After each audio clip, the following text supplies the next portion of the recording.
আমাৰ যে ভূমি লাগিব, আমি কেতিয়াও এৰি নিদিওঁ। এই ভূমি জন্মবাসীৰ পৰা আছো, আমাক লাগিব। কোনো দালাল ইয়াত সোমালেও নহব, কেতিয়াও নচলিব। আমাক ভূমি লাগিবই, লাগিবই, লাগিবই।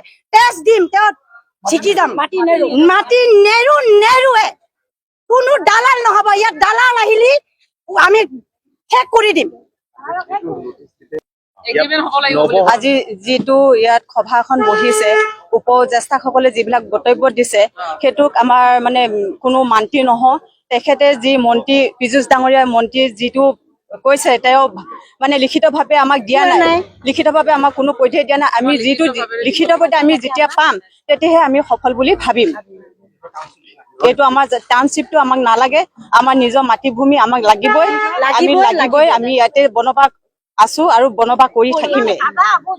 যোৱাকালি যিটো ঘটনা ঘটি গৈছে, তাৰ বাবে আমি বহুত দুখ লাগিছে। তেওঁলোকে সেইটো কৰিব নালাগিছিলে। যিটো আমি শুনা পাইছো যে তেওঁলোকে 3 লাখ টকা আনি বুলি বিজেপি লিডাৰ কেইটাই ইয়াত মানে যোগাযোগ কৰি সহযোগ কৰিছে। সেইবাবে আমাৰ মহিলাবিলাকে ওলাই আহি তেওঁলোকক হাতে পাতে পাইছে, দমন কৰিবলৈ আগবাঢ়ি আছে। সেইখিনি কৰাৰ কাৰণে আমাৰ বহুত দুখ লাগিছে। আমাৰ লগতে থাকে, আমাৰ লগতে সহযোগ কৰে, আৰু তেওঁলোকে আমাৰ লগতে অন্যায় কৰিবলৈ চেষ্টা কৰি আছে। ইয়াত দালাল নচলিব।